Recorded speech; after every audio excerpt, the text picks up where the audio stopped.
Ca și anul trecut, ne-am cazat la Stalida, stațiune situată pe coasta nordică a insulei, lângă Malia, la circa 30 de kilometri est de Heraklion, capitala insulei. Și, la fel ca anul trecut, am apelat la serviciile Stelei și a fiului ei, George, pentru găzduire la Castello Apartments.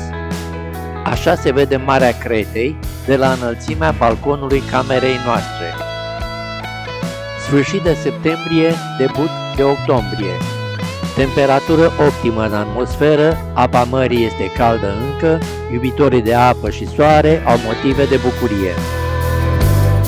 Salvamarul îi urmărește, atent, pe cei care se avântă în valuri. Relaxare generală. Pe la ora prânzului, unii se pregătesc să frecventeze restaurantele din zonă. Taverna Poseidon, vedere spre mare.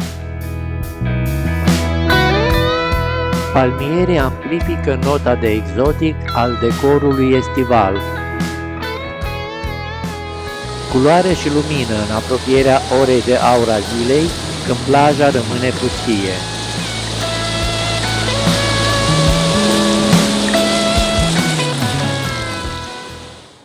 Animație și multă lumină seara prin centru.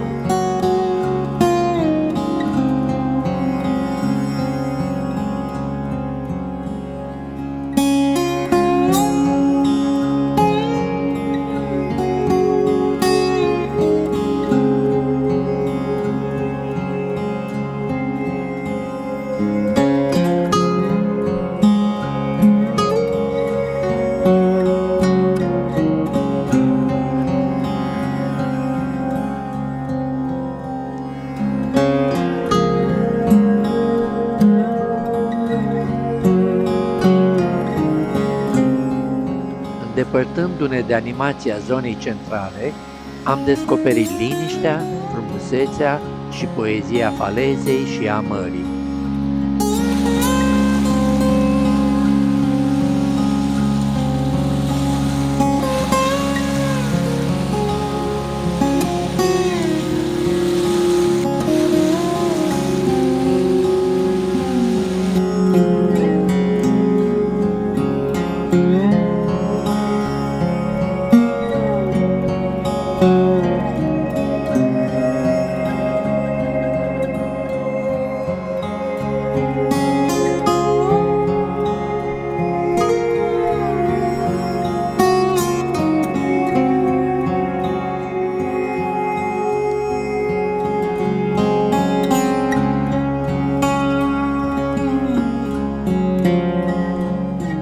La tot pasul eram ispitiți cu invitații la cocktail.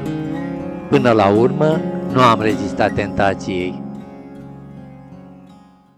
Am închiriat o mașină și, pe 2 octombrie, am vizitat Agios Nikolaos și Elunda, pe 3 Hania și Bali, iar pe 4 octombrie ne-am aventurat în interiorul insulei, spre platoul La City, în căutarea ineditului. Închirierea unui autoturism, clasa cea mai mică, în perioada sejurului nostru, se obținea la un preț mediu de 30 de euro pe zi, fără solicitare de depozit, taxă care includea și o asigurare completă. Pentru o clasă mai de lux, prețul se putea dubla. Dar unde să o parchez? Agios Nikolaos. Atracția principală a acestui oraș-port o reprezintă lacul Vulismenei. De la distanță se remarcă, printr-un alb ce nu poate fi ignorat, cripta pescarilor.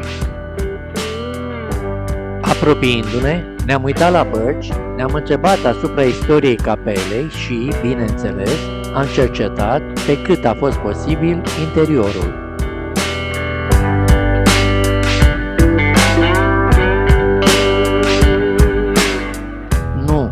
Nu la mine se uitau doamnele.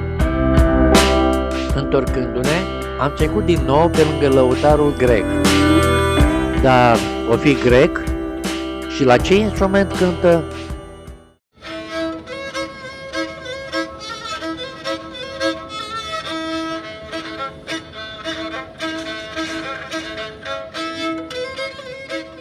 Cercetând mediul virtual, am aflat că este un instrument bulgăresc, gadulca, înrudit cu lira bizantină. Lăutarul a numit-o simplu liră.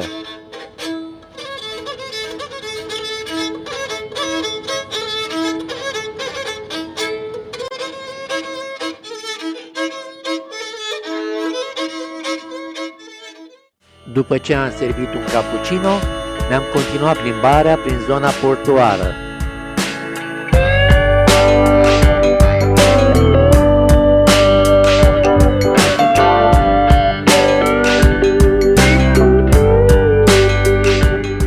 Ne-am plimbat pe una din străzile principale ale orașului, uitându-ne pe la magazine.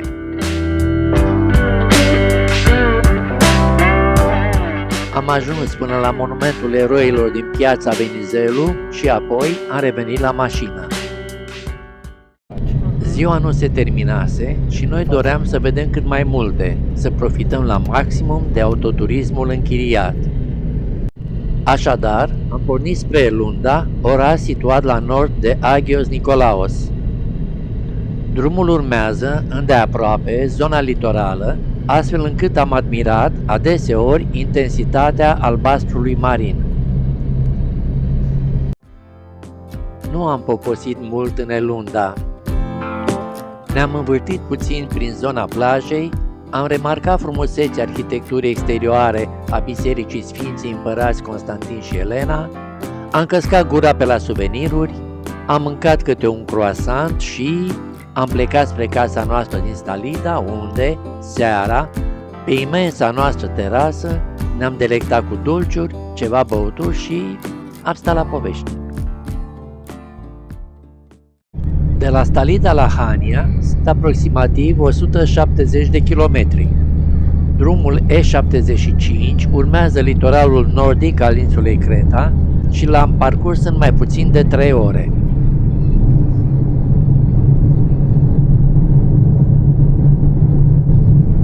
Hania, al doilea oraș ca mărime din Creta, a fost, în perioada ocupației venețiene, 1204-1669, capitala insulei, iar ca port se afla pe locul al doilea din Europa, după cel venețian.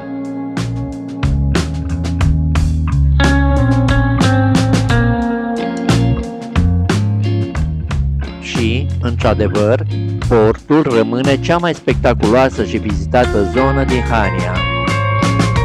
Vizitând portul, nu aveți cum rata. Farul din Hania, construit de venețieni la sfârșitul secolului al XVI-lea și reconstruit de egipteni în anii 1830-1840. Și moscheea ienicerilor, cea mai veche clădire otomană din Creta, 1645. În prezent este folosită ca spațiu expozițional.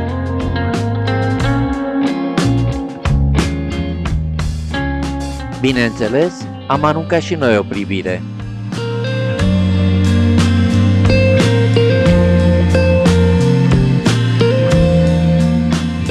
Iar la ieșire am cercetat cu mai multă atenție lucrările expuse în aer liber de câțiva artiști locali.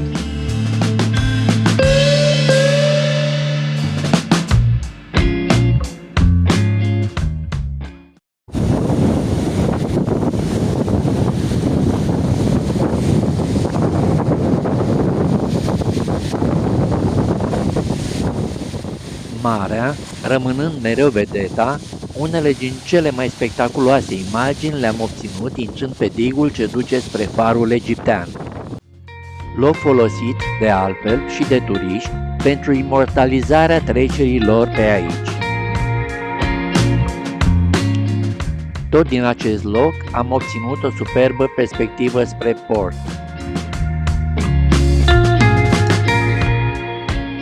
Plimbându-vă prin port, nu aveți cum să nu remarcați monumentul naufragiului din Heraclion. Este obligatoriu să vă aventurați și pe străzile înguste ale vechiului oraș. Restaurante, cafenele și magazine de suveniruri vă vor întâmpina la tot pasul. Ca de obicei, ne-am bucurat de câteva momente de relaxare la un cappuccino. ultimul rând, trebuie amintit că, de aici, din Hania, a plecat să cucerească lumea cu vocea ei superbă, inconfundabilă, în anul 1934, Nana Muscuri. Pe 4 noiembrie ne-am aventurat pe serpentinele ce ne-au condus în zona platoului La City, având ca destinație finală peștera Cronio. Faptul că urma să trecem și prin câteva din localitățile rurale din interiorul insulei devenea un plus al călătoriei noastre. Bineînțeles, am oprit în punctele speciale amenajate pentru a admira superbele panorame ce ni se deschideau spre platoul La City.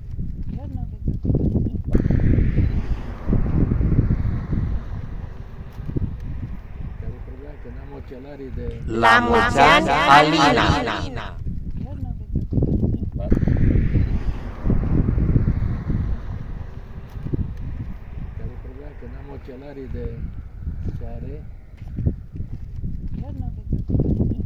Iată-ne ajunși în centrul localității Zermiado, în fața primăriei municipalității La City. Miezul zilei, nu prea era animație prin Zermiado. Cum peștera Cronio nu era foarte departe, am decis să o vizităm înainte de a ne opri la o terasă. Urcarea treptelor până la destinație nu a fost o încercare prea ușoară.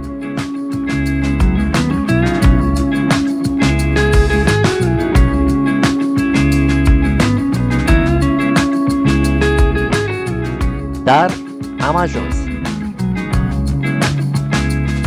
Am pătruns într-o cameră de mici dimensiuni și în care lumina naturală a fost suficientă pentru realizarea câtorva fotografii. Cât despre analiza științifică, o las pe seama specialiștilor.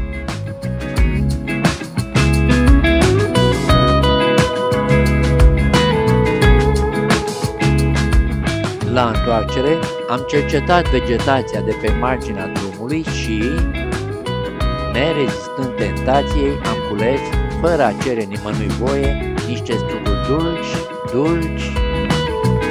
Am fost surprinși puțin ca hoții. Reveniți în Zermiado, am poposit pentru a ne trage sufletul și a ne hidrata la taverna Erofili.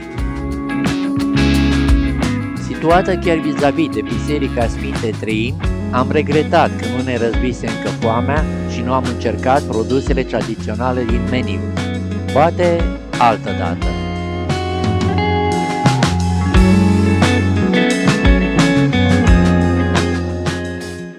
Ne-am îndreptat pentru dejun spre Neapoli, oraș situat la aproximativ 35 de kilometri nord-est de Zermiado, dar nu am găsit ceea ce ne-am fi dorit. Ne-am ales doar cu câteva fotografii din centrul orașului.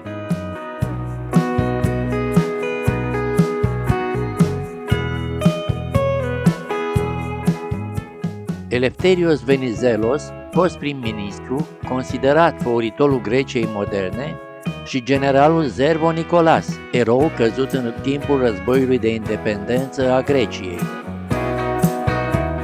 Roussos Kounduros, 1891-1944, avocat și politician grec, executat de naziști pentru implicarea în rezistența cretană. Am poposit în fața unui cappuccino la taverna Finica Zrachi din marginea parcului și apoi am plecat spre Malia. Era obligatoriu să găsim taverna Meriem, care aparținea, din informațiile noastre, unor români. Mâncarea a fost bună, iar costul ca în vacanță în Creta. Pe 7 octombrie, cu o zi înaintea terminării vacanței noastre, am luat autobuzul și ne-am îndreptat spre Heraclion. Vânt puternic, apa mării agitată.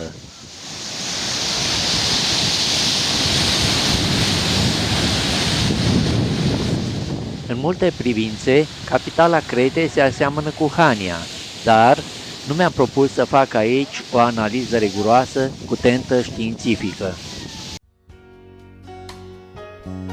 Bineînțeles, Cel mai vizitat reper din zona portului îl reprezintă fortăreața venețiană.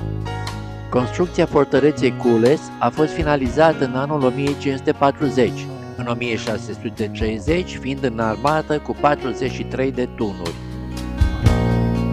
După un asediu de 21 de ani, otomanii au reușit să cucerească cetatea în 1669.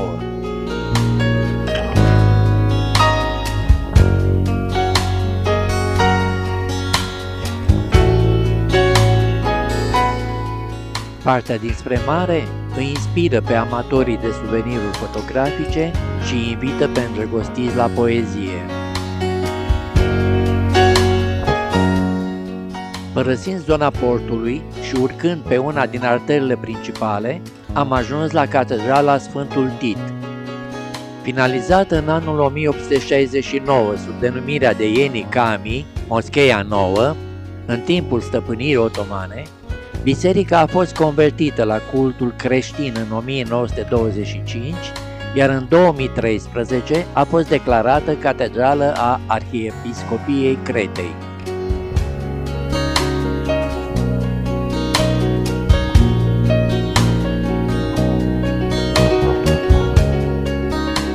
În anul 1966, Veneția a returnat bisericii capul Sfântului Tit.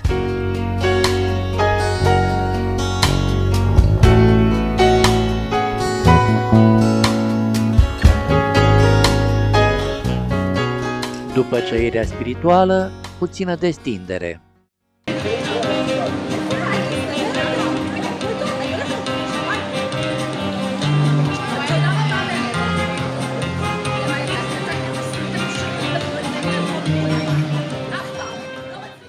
Continuându-ne drumul, am remarcat imediat logia venețiană, construcție datând din anul 1628, care, acum, găzduiește primăria din Heraclion.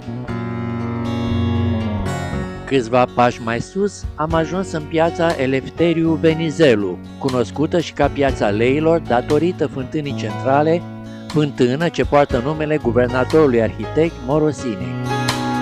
De jur împrejur, terase unde cu greu găseai un loc la masă. Până la urmă ne-am descurcat. Ne-am continuat plimbarea pierzându-ne în mulțimea turiștilor aflați într-o perpetuă căutare a celor mai potrivite suveniruri. Să fie acesta locul mult căutat? După câteva ore de plimbare, am revenit în port pentru a lua autobuzul spre casă, adică spre Stalida. Cu certitudine, Creta este o destinație de vacanță ofertantă din toate punctele de vedere. Sezon lung, plaje cu nisip fin și mare caldă, taverne la tot pasul cu prețuri decente, cazări variate pentru toate gusturile și posibilitățile, relief variat, istorie, muzee și tradiții, localnici prietenoși și ospitalieri. Pentru noi, aceasta a fost a doua vacanță consecutivă petrecută în Creta. Pe 8 octombrie am plecat spre casă. Undeva, acolo, pe cer, am fost și noi.